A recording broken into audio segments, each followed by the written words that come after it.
Uh, we got ourselves a topic here. Owning our anger. Are we weak? Are we just disowning our anger? It's about not saying no and putting up boundaries when we need to. Anger and sadness are the opposite sides of the same scale. Fluctuate and integrate. We hold on for things for too long. We need to burn them off so we can see clearly. We're not weak, we're just not using the fire. Fire is circulation, fire is vision. Your eyes.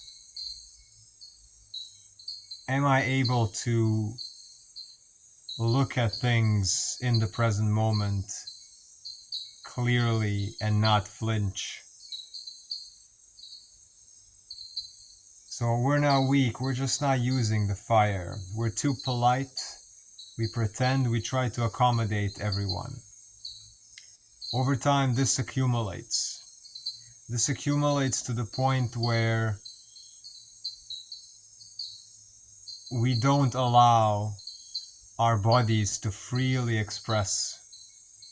We sap at least 50% of our energy because fire is circulation, fire is vision, fire is boundaries, fire is passion, fire is pushing through the limits of the body, pushing through the limits of your comfort.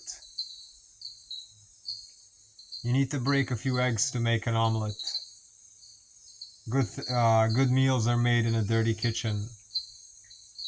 We can always keep going if we decide it's not going to be a pretty sight.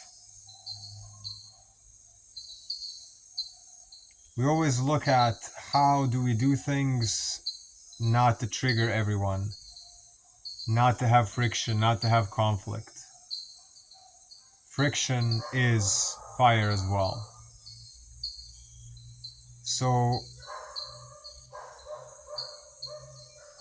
the opposite of anger, how do we express healthy anger?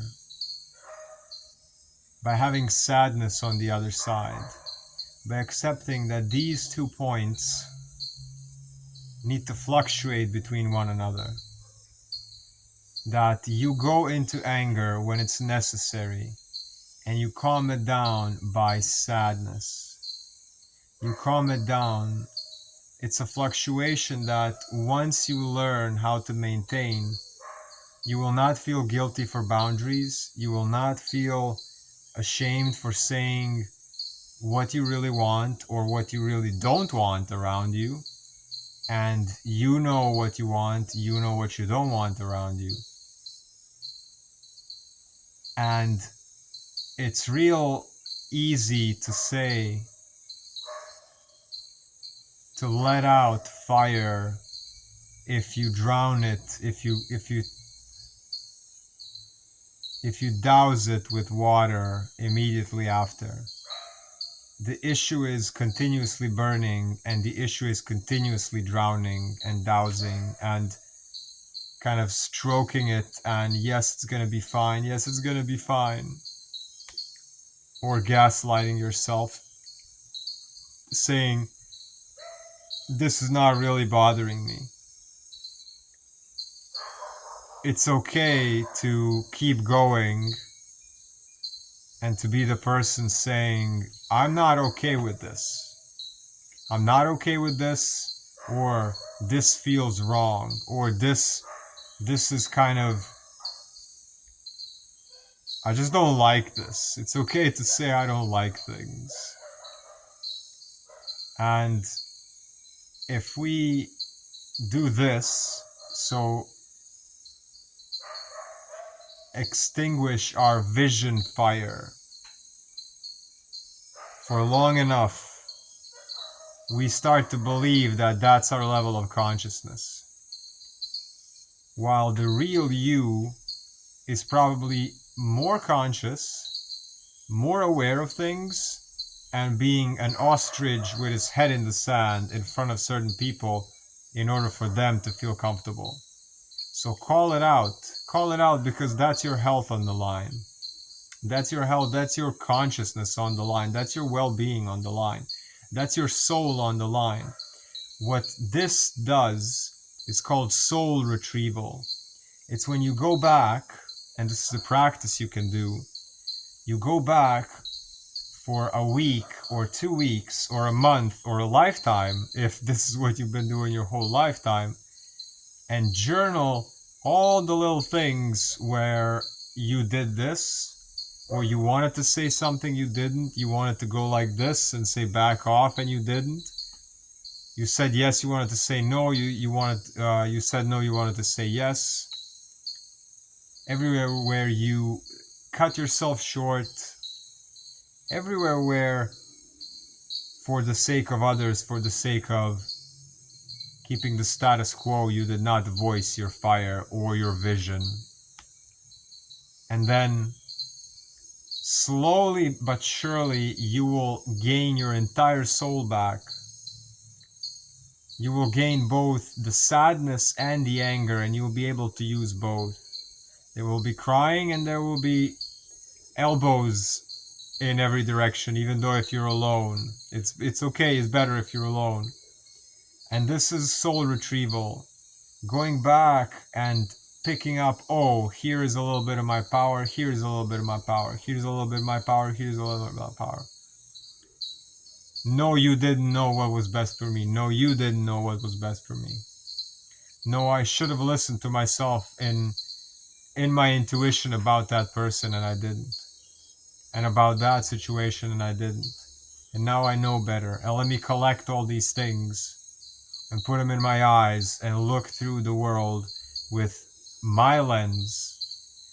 How to use anger, how to use the fire, use it for discernment. Trust your intuition. This is the fire, this is the splenic intelligence, the intuition, the fire, the truth lie detector, truth and lie detector that everyone has. And you know where you need to be and where you don't need to be at all. And you know who needs to be around you and who needs to leave, or where you need to leave. And when we are in society for too long, being polite in stores, in airports, in traffic, at your job, 9 to 5, you learn how to be very, very soft. Not to say we shouldn't be gentle. You know I'm up for that. You know I'm all up for gentleness in water. However, you might start believing you're weak, physically, mentally, emotionally, spiritually. You might start believing that you are weak, that you have not enough fire going through you for the next leg of your journey, whatever that is. But it's actually you just presenting you are used to presenting yourself as a half shell of a being. Go back, soul retrieval, and get your fire back, get your vision back, and keep the vision in the present moment. There are a few types of vision, right? So there's far sight, near sight, insight, and all these things.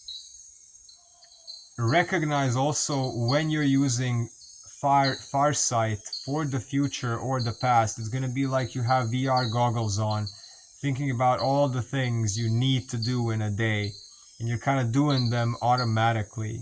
Your eyes are not here. So that's far sight. And then near sight is here in the present moment. No future, no past. You're observing. Look, a tree. Look, a rock. Look, my body. What am I doing? What are you doing? Who are you even? You're saying something to me. Who are you? First and foremost, let's break that apart before I listen to this.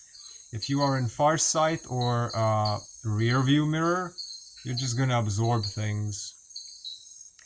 So yeah, keep the eyes here. Keep the eyes here and try to fluctuate do the soul retrieval with journaling. Use the anger in these healthy ways like I described, and then balance it out with sadness. Feel into what is your expression in your eyes, in your face, in your body when you're angry, and go into that, go fully into that, express that, and then go fully into sadness. What are your sad eyes? You've endured so much. You've endured so much stress. You're under stress all day, maybe. Maybe you're burnt out with marriage, with your 9 to 5 for who knows how many years, or whatever it is. So go into that sadness and then balance those things out, right? When you have to be angry, say what you need to say, and then go down, be humble, go down into the earth, be sad. It's okay to be both angry and sad. And maybe you haven't used any of those, both of those, for years. You've just been using society, Karen, or John Doe, or I Create Lines. And you forgot your passion, you forgot your fire in your eyes. Let's keep that fire in our eyes. One-on-one sessions, family human design, individual human design, relationship compatibility, children, Pranic living, Breatharianism, coaching sessions, Fascia Maneuver coaching sessions, everything online.